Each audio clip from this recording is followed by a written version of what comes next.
Really wanting to record this, and because I just have some things I wanted to say and kind of record, like put on the record, and I've just been so busy and tired, and there's just been so much stuff going on that I really didn't get a chance to do it, but I still want to go over these specific notes that I have.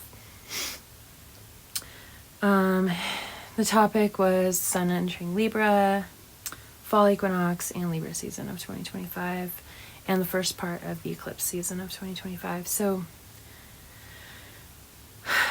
it's not so much a, hey, this is what's happening soon. It's like a, hey, this is what we kind of just had happen. So if that doesn't sound interesting to you, no problem.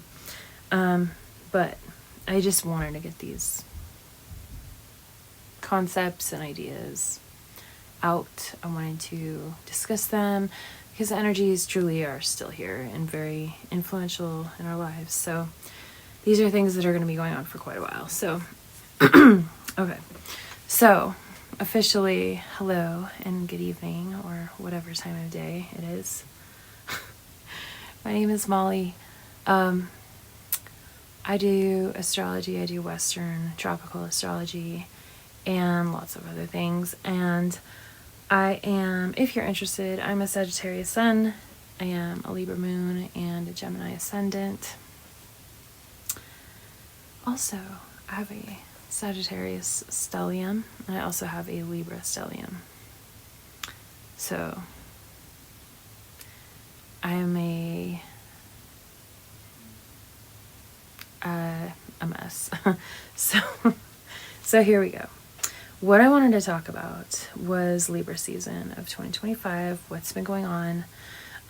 So we just went through the two eclipses. We've got, they occurred along the Virgo Pisces axis. So that it tends to relate to a story in our lives about, in this case, the polarity between Virgo and Pisces. So we're talking about the struggle between taking care of your body and not taking care of your body, having addictions, weaknesses, things like that. We're also talking about work versus, like, the mundane versus spirituality. Pisces is like the lofty, intuitive, wishy-washy. Virgo is like the solid, work-oriented, harvesting kind of. They're doing the work, and Pisces is ascending from the work. It's a whole different kind of work, to be honest. It's the sign of the two fishes swimming in different directions. It's mutable, it's spiritual, it's intuitive, it's creative. So we've got, like, with this axis of Virgo and Pisces, we've got things you have to do, which is like the Virgo side, versus things you dream of doing, which would be like the Pisces side. And it also kind of illustrates the contrast between our daily lives and our spiritual lives, our habits, our organization versus our creative processes. So we've been dealing with that kind of a story, okay? That's the overarching of the last couple eclipses. So we have also another retrograde start with Uranus and Gemini. That started September 6th.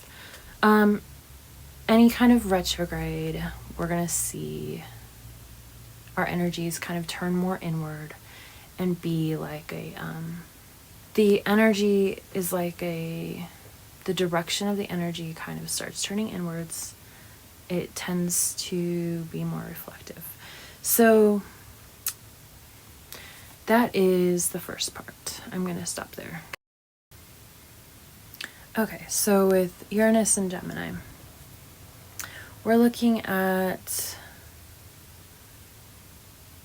a highlight of the current challenges of our technology and our communications in the larger world around us. But it also is on another lower octave. It's also within us as well. So retrogrades always kind of guide us towards an inner direction of energy, of like the energies going inward towards reflection. Uranus is about sudden upheavals, unforeseen transformations. It can even be like traumatic. A lot of Uranus influence times end up being a little bit of traumatic and abrupt changes, and usually there's like a strong impact or a social reform on the world around us when this time happens. So Uranus in Gemini retrograde. Gemini itself, the sign of Gemini, is the quick communicator, quick with their words, smooth, the messenger. They are the messenger, and they're also like the mental acrobat. They like to debate. They like the swift exchange of mental energy and words, language, back and forth, back and forth. They like that kind of discourse. They are the messenger. And, well, because Gemini is ruled by Mercury, and Mercury is the messenger. And I would mention the saying of what usually happens to the messenger. We know that. So, while Uranus is in retrograde in Gemini, we can expect abrupt, disruptive, sudden changes in energy flows and communications. It's gonna get us thinking, how do we get the information that we get? Are we in echo chambers? Are we blindly taking on information and disseminating it without corroboration or vetting? And that leads to a whole other thing of like, how do we know what is true? The theory of knowledge, things like that in philosophy. This is the problem, is there's so much information on the internet. With our modern technology, we're carrying around these phones everywhere that like we're recording everything, we're clicking on everything, we're talking to tons of people at once, we're watching what's going on in the world on these things, we're watching somewhat traumatic things that maybe we shouldn't. Maybe people aren't meant to see such horrific things. And the responses to those things, I think, says a lot about our our brain health, and our spiritual health, because it's not normal for us to watch some of the horrific things that we've been watching. But anyway, how do we know what's true, especially with AI? How do we dig for the truth? How much do we dig for the truth? Or do we just repeat information that may be meaningless or outdated or simply objectively false? These are the questions that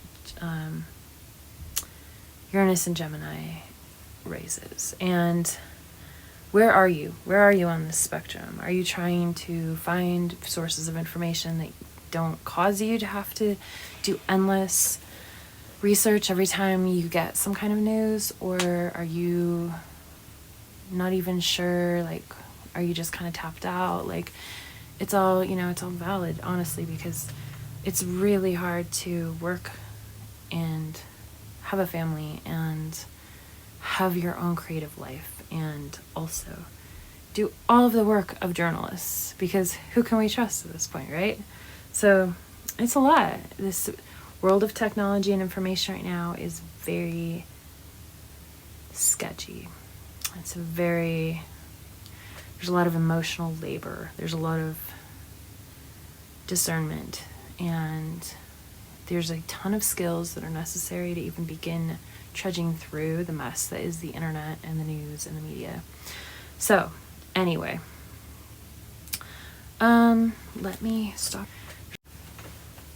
Okay, so I want to ask a question. Since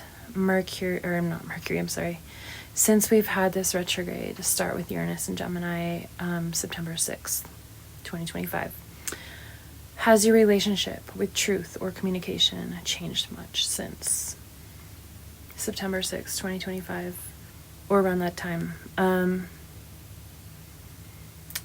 Perhaps Uranus in retrograde in Gemini is lending its energy to you to open new pathways of information that can flow towards you and ultimately change you in your course from here on out. And some people could say it's a turning point, and that symbolism is not hard to see around us. So no, that's Uranus. And then the next day we had, this is in the past, we had our full moon Pisces lunar eclipse blood moon. That was messy, not just because it's the blood moon. I mean, I'm not just like being weird, but I am. But it was a messy Pisces. Pisces is a more messy energy. It dissolved, it eroded. It felt disorienting, and it was kind of like pressure washing the sidewalk or something. And like all this unnecessary buildup kind of got blasted away, and you're left in this wet, soggy mess, wondering what to do next. That's kind of how it felt to me anyway. Then we had the Virgo new moon solar eclipse, September 18th, and that kind of picked up where the Pisces lunar eclipse left us, maybe kind of sobbing on the kitchen floor a little bit.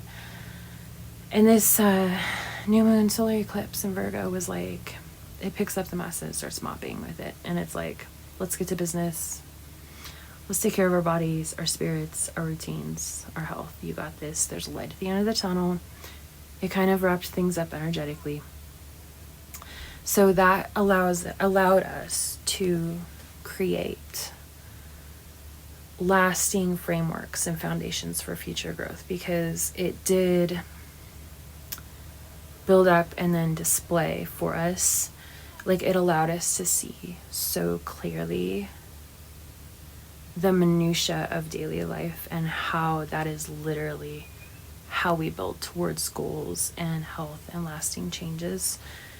It allowed us to kind of see the micro in the macro at the same time, and how those little mini micro things are really all we need to focus on to get to where we want to go.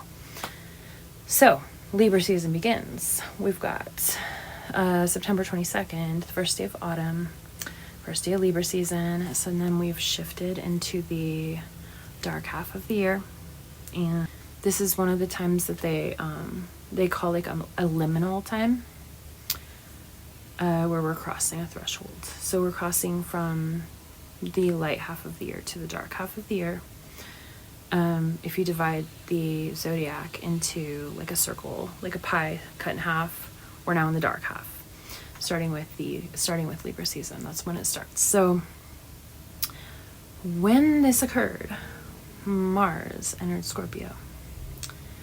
Mars is all about power, determination, dominance, aggression, action. Scorpio is fixed water, depth, emotion, intuition, strategy, and Mars is strategy. So we're talking about like powerful, dedicated, aggressive Mars being guided through deep waters, profound experiences, intuitions. It kind of is almost like a warrior having a dark night of the soul, but like they're not getting depressed, they're like charging through it. And we're talking about powerful, extreme spiritual experiences. Mars hasn't been in Scorpio since October 2023. So maybe what was going on in your life then in regards to Mars and where it affects you in your own chart. This is kind of picking up where we left off with that. And let me pause here. So with this energy, with Mars and Scorpio, nothing is surface level with this energy. This is, Scorpio has this penetrative, and yes, I mean like also in that way, like that's what Scorpio is about. But it's also very deep. It's very, it almost like excavates. It has such deep, still depth to it. I know it's like, that's not the right way to say it. But the energy of Mars demands the depth and intensity of that Scorpio is giving it. So what are your desires? Scorpio with Mars. Mars has this let's do it, let's go kind of energy. And we're talking about, even like with this aspect, you're talking about obsession sometimes. The passion to finally do something that's maybe been needing to get done for a long time, and holding on to this explosive kind of like, but at the same time like laser focused resolve. Mars and Scorpio will pursue what it wants, and it probably won't fail, but if it does, it's like spectacularly fail, but it's pretty epic. So it's strategic, it's passionate, it's unrelenting. Scorpio is the sign of Mars's rulership. So it's got the calculating, pursuing, scheming ways of Scorpio energy with the laser focus of Mars's action, warlike oriented actions. Scorpio is just all kinds of transformation. It will transform, and it will change many things. So now that it's Libra season, you're also going to be hearing more debate, more conversations where each side is weighed over and over and over again. So morals are being weighed, decisions are being weighed, stories, narratives are being weighed, laws are being weighed. The focus on harmony and balance is crucial here, because that's the energy in the air during this season. This season, it wants balance and connection, partnership. Any imbalances are going to be like not tolerated. Any kind of imbalance that you previously ignored may be impossible to ignore at this point. And it could be about balancing your budget, balancing your schedule, balancing your diet, balancing your relationships, balancing your home life with your work life. Decisions are always a constant part of life anyways, but with Libra, it can end. In Libra season, the energy that colors the entire season, you can have a lot of weighing, never making a decision, if that makes sense. It can also turn somewhat legalistic as well. And sometimes you just need to make a decision. So the world, right now, the world around us, it appears to be very divided and very much on a constant balancing act of power. To a point, this is an illusion and almost like a theater act. There are many more people in between the two extremes than they would want you to know. But this circus, this like theater act of the whole world just being like two diametrically opposed odds, it's kind of like, the way that it feels to me is it's like the traumas of things having to work themselves out based on things that have already happened. So it's kind of inevitable, but at the same time it's being used nefariously by people in power and entities in power. So the weighing of two narratives, like a framing war, essentially, that is kind of being handed off from Mars being in Libra to now Mars being in Scorpio.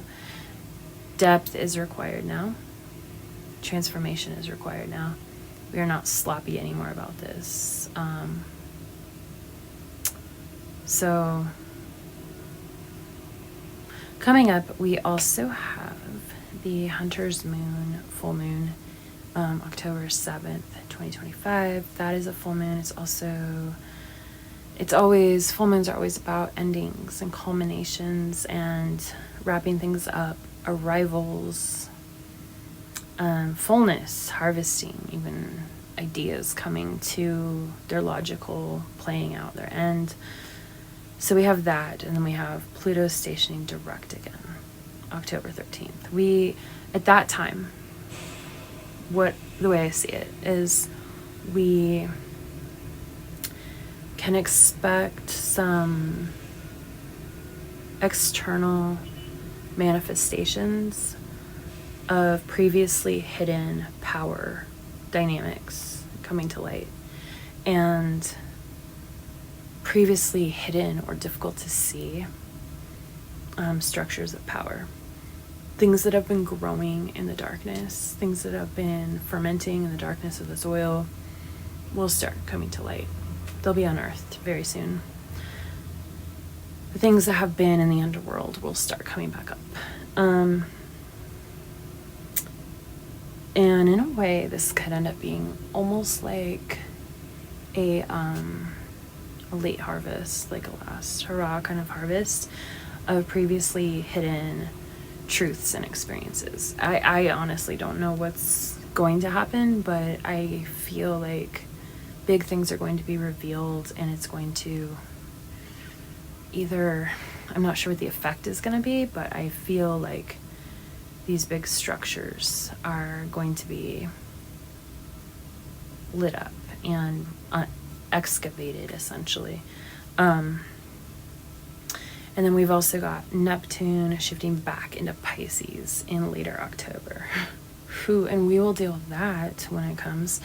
Neptune is a watery, creative, yet sometimes delusional planet, and Pisces is the same, and it could be a very confusing time with a lot of deception coming from high up.